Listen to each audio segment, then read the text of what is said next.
current approach to balancing creative innovation with what the data-driven strategies are also showing? Our creative is a data-driven creative strategy, right? I heard y'all mention like the Lego building creative thing. So we have a very similar process as well, where you basically take in your creative process and you put it into like a framework where you can kind of evaluate different segments of it, and then based on the data, you can iterate based off that. So a lot of it is like if you find something that's working or appear to be working, you're gonna iterate in that direction based on what the data is telling you. So super duper like data driven process. For Eddie, so your agency has helped generate over $300 million in revenue for your clients. When it comes to scaling specifically e-com brands, what ad metrics do you pay the most attention to and why? Are there any e-com brands in the room? Wow, okay. What was the last part of the question? I kind of was like, wow, there's e-com brands, and kind of got it. Sure. What ad metrics do you use to pay the most attention to and why? What ad metrics are you paying the most attention to and why? Yeah, we have something called like a thumb stop ratio, which is like a custom ad column that we made, which is basically how many impressions they have versus how many 3 to 5 second views are on that video to kind of tell us how many people actually stop and watch the hook. That's probably the most important metric in the e-com space. We can talk like return on ad spend, obviously, is the most important, but if I had to pick one in the middle of the list that wasn't your typical click-through rate or return on ad spend, it'd probably be how many people are actually stopping and watching the ad compared to everything else on their feed. What percent are you looking for? What was your question? I'm looking for like 10 to 25%. Let's get his question. What was your question so I can repeat it? What's the scroll stop percent you're looking for? What's the scroll stop percentage you're looking for? Yeah, 10 to 25%. Dude, we have some ads that are like 40%. That's pretty crazy. And you'll see reflecting on the click-through rate. It'll be like a 5% click-through rate because 40% of people are actually stopping on the hook of the ad. But if you get anything like 20% north, you're in like a really good spot. And this doesn't matter e-commerce or... Talk, go up to the mic. Hey, if you're gonna talk, go up to the mic so we can No, it doesn't matter whether it's e-com or info, it's kind of the same concept. Yeah. Yeah, YouTube does a good job by kind of providing this metric in a way. Sorry. View rate. Exactly, right? Yeah, but like Facebook, you have to kind of make it a custom column of its own. Yeah. Well, Did that answer your question? yeah. All right, good stuff. So, Jacob, everybody is looking for experts who have some kind of insider information from Facebook.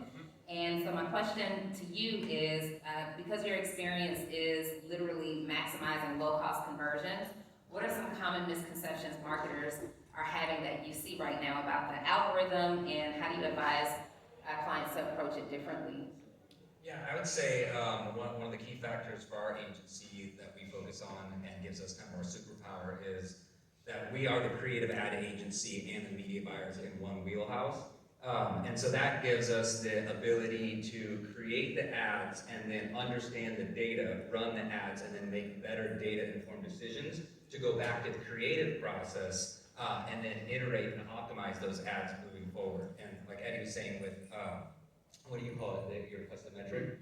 The thumb stop ratio. We call that our hook ratio. Same thing, build out a custom formula, and then we also have we call our hook rate versus our hold rate.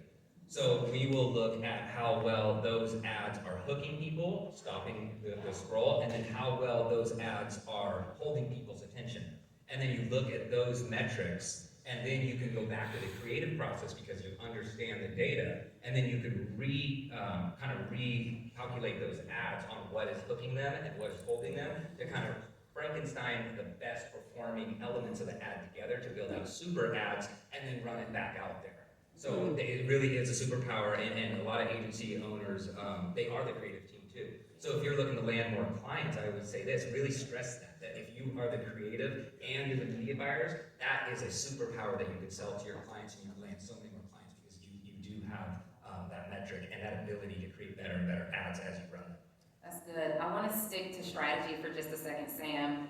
You've worked with a wide variety of industries for webinars specifically. And so in your experience, how does a Facebook ad strategy change based on the industry that you're in when driving traffic to webinars specifically?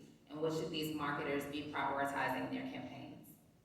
Yeah, so I think the biggest thing in terms of strategy based on the market or industry that you're in is going to be the messaging that you're using. In terms of the overall strategy and process, it's pretty much the same, but there are some variations. But really, the messaging that you're using to make sure that you're communicating the value proposition, so that way people will take action, actually click on your ads and go through the sales process. Like that's probably the biggest difference in terms of market to market. So we work with people, say like in tax planning to, real estate education, to inventions and things like that. But the actual process itself, the sales process in terms of the webinar are pretty much similar. So I would say the messaging and then obviously, of course, the targeting and leveraging data as much as possible. I'm really big on leveraging data to make sure that you're getting your message in front of the right people and who are qualified. Sure. Let's talk optimization, Thomas Kane. So you focus on creative brainstorming and project planning. Can you share what your approach or your technique may be for balancing creativity with the technical side of ad buying and optimizing? Yeah, so I would say, creative is everything. Like that was our biggest push this past year. And like I said, like getting 3 good, unique creatives every week, like high quality video creatives. Every aspect ratio, 16:9, 9:16, 4:5. Dan showed like we sometimes take 16:9s and add copy elements above them to make them 1:1. And then just getting really good with consistent, like if you're pushing your team to like make that many good quality ads, they're gonna get better at it, right? Practice makes perfect. So, they keep dialing in on like what's working out in the industry, doing competitor research, looking at other industries, maybe other verticals, borrowing hooks from like the health industry or the financial industry. Here's another good one is the financial BSL industry just been on a big down path the last few years, right? But like what they're doing on Facebook to get around a lot of the higher CPMs that financial offers do, is they're removing a lot of the creative elements, the copy, and they're taking their VSLs and just uploading them as an ad. It's like really long form ad content, like 15, 30 minutes. We took that idea, we took a 2-hour webinar. It's kind of like what you're saying, Eddie, about do people watch different timelines of stuff? And we just took our webinar, we're like, how can we make this a 15-minute asset, right? Just like really a lot of value in 15 minutes. And that became one of our best ads for one of our products, right? So like you kind of have to, if things aren't working, you have to just be adaptable and look for other ideas to test. In terms of optimization, like those things will all optimize in your favor. I think like what our rule is when we launch a new webinar or a new product is everything's going to take 3 months to train the pixel. So it's just like, slow grueling, just struggling to break even for those 3 months. And then once you get enough purchases to fire, once you can start making lookalikes off those purchase audiences, that's when you start getting that hockey stick effect. So also, because you mentioned optimization, like you do want to keep optimizing each stage of your funnel. Make sure like all of that's set up with CAPI. You're optimizing lead, schedule, attendance, purchase, and we'll run campaigns to like force that optimization. But like our biggest goal is to get to purchase as soon as possible. So we're not spending too much money on optimizing those earlier stages. But yeah, and then doing that with like that really good creative strategy. That's our formula. Okay, so we're talking about growing rapidly with our audiences, and Caleb, this question is for you. In your experience with scaling startups specifically, how do you approach the balance between growing traffic rapidly and maintaining a quality audience that actually converts? Yeah, really good question. So I think, every startup wants to grow like super rapidly right away, right? So I think the reality is just also kind of just being a little bit realistic with the business owners as well. Like, rapid is I think different for every single person. But when we're getting started, it ultimately at the end of the day we're a traffic company, right? So I think it depends on the budget that the company that we're servicing actually has.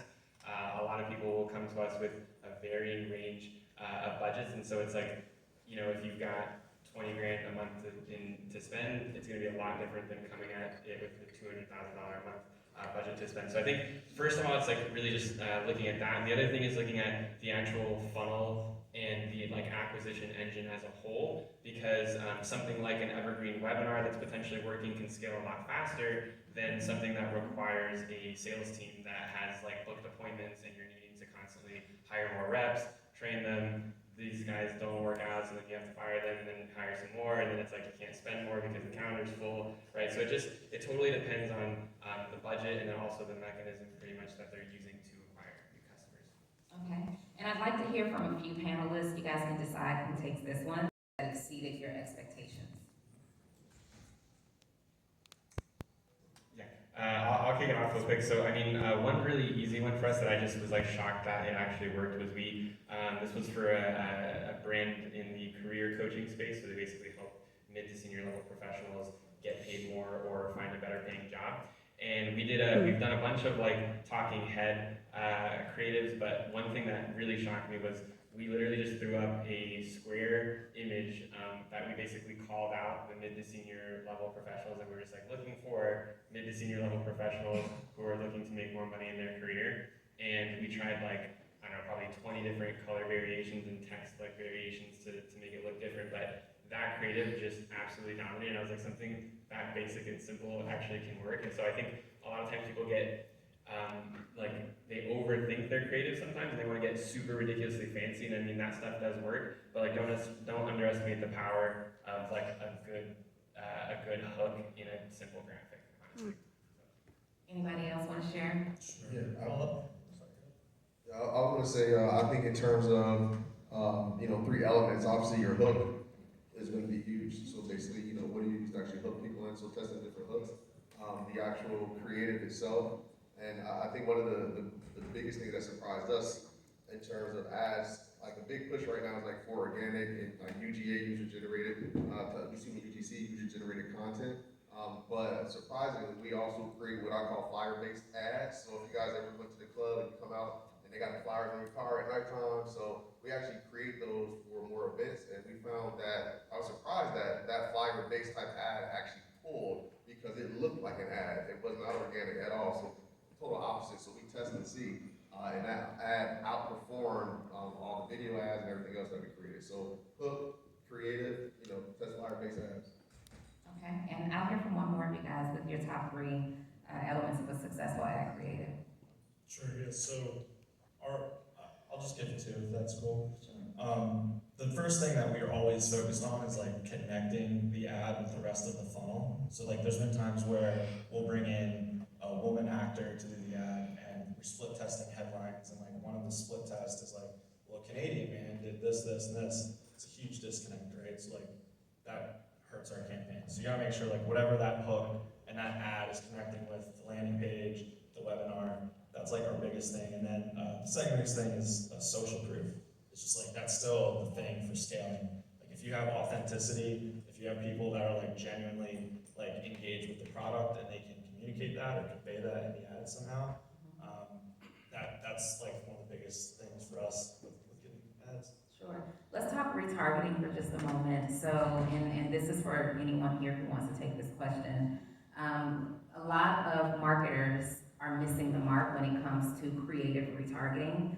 Can you talk about what you're seeing is working right now, or what some of your high-level strategies are for unique retargeting that's actually converting?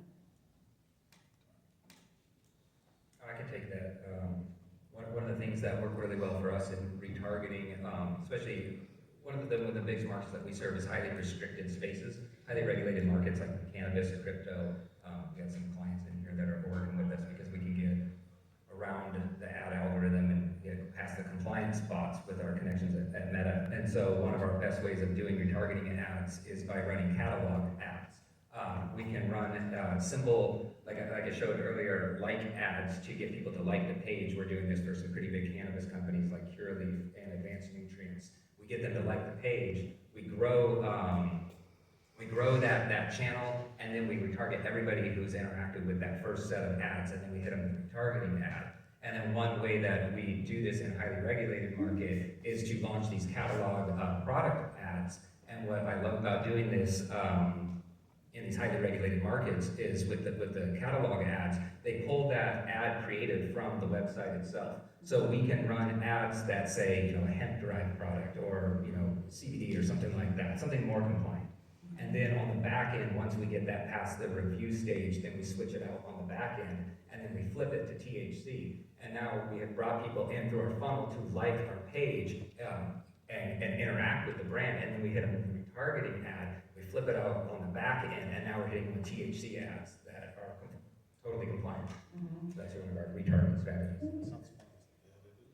Yeah. Okay. That's our ninja strategy. Eddie, for you, I have a question. So with Instagram and Facebook ads being your specialty, we know that there's constantly changes in consumer behavior. What shifts are you noticing right now in consumer behavior, and how are you adopting ad strategies to meet those changes?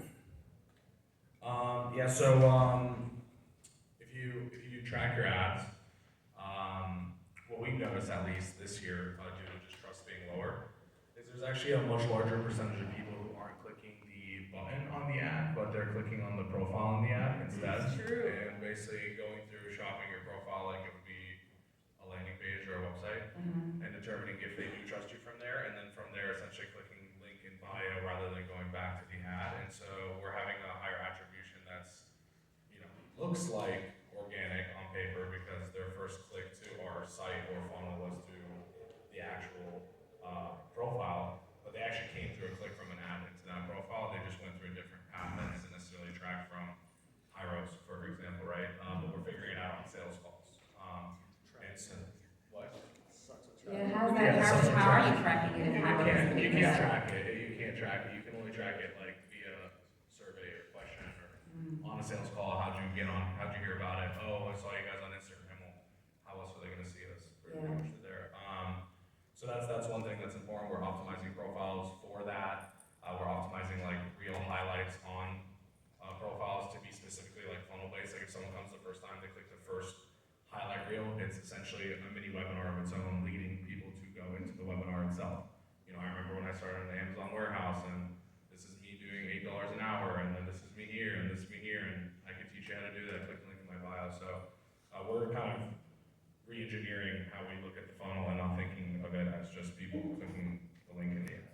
So that's a big change we've seen. So a lot of small businesses aren't necessarily set up with the right team to really support you guys in your ad efforts.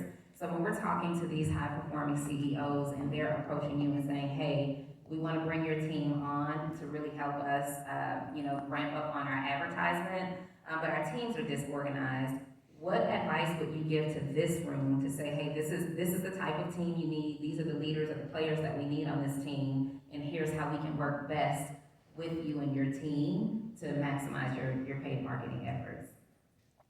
Main thing I want to do is just people be honest about what they're good and what they're not good at. Okay. Because probably all of us can say the same. Like we can probably help you with whatever it is, but it's really kind of like if you're already strong in the area and you're honest about that, then I can more so try to cater what I'm doing around the weaknesses that you have. You know what I mean? Versus just because it all depends. That's probably not the answer you want to hear, but it depends. But I like people who are honest about their strengths and weaknesses, and we kind of start from there, and then we can kind of work around it from there. What kind of strengths and weaknesses should they be considering? Like, are you talking about Well, copywriting? Everything, right. It's just looking at your business as a whole and being honest about, here's what I think we're really good at, here's the areas that I think we struggle at, based on, the objectives that we have, here's where we want to try to go, we